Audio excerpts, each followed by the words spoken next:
వరంగల్ జిల్లా కాంగ్రెస్ రాజకీయాలు మరోసారి హాట్ టాపిక్గా మారాయి.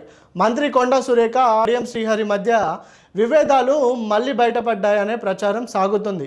ఈ తాజా సమాచార ప్రకారం కడియం శ్రీహరి వ్యవహార శైలిలో మంత్రి కొండా సురేఖ కాంగ్రెస్ అధిష్టానం ఏఐసిసికి ఫిర్యాదు చేసినట్లుగా రాజకీయ వర్గాల్లో చర్చ జరుగుతుంది. పరం ఆరోపణలు చేసుకోవడంతో పాటు పార్టీ అధిష్టానానికి ఫిర్యాదు చేసిన విషయం తెలిసిందే. అయితే ఇటీవల పార్టీ పెద్దల జోక్యంలో ఇద్దరి మధ్య సంయోగ కుదిరిందని, సమన్వయంతో పనిచేస్తారనే సంకేతాలు కనిపించాయి.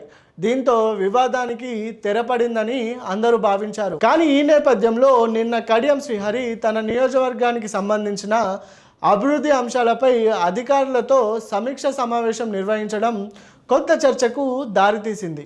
ఈ సమావేశంపై మంత్రి కొండా సురేఖ అభ్యంతరం వ్యక్తం చేసినట్లుగా రాజకీయ వర్గాల్లో ప్రచారం జరుగుతుంది. ఈ ప్రమాణాలతో వరంగల్ కాంగ్రెస్లో మళ్ళీ వర్గపోరు మొదలైందనే ప్రశ్నలు వినిపిస్తున్నాయి. మరోవైపు ఈ అంశంపై కాంగ్రెస్ అధిష్టానం ఏ విధంగా స్పందిస్తుంది?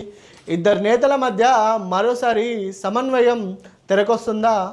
అనేక అంశాలు ఇప్పుడు ఆసక్తికరంగా మారాయని చెప్పుకోవచ్చు. అయితే ఈ తాజా పరిమాణాలపై మంత్రి కొండా సురేఖ, కడియం శ్రీహరి నుంచి అధికారిక ప్రకటన రావాల్సి ఉంది. చూడాలి. వరంగల్ కాంగ్రెస్ లో చోటు చేసుకున్న ఈ తాజా రాజకీయ పరిమాణం రాష్ట్ర రాజకీయాల్లో చర్చనీయాంశంగా మారినప్పటికీ ఈ వివాదానికి పార్టీ అధిష్టానం ఏ విధంగా ముగిస్తుంది, ఏ విధంగా ముగింపు పలుకుతుందో, లేక మరింత ముదురుతుందా అనేది రాబోయే రోజుల్లో తెలుస్తుంది.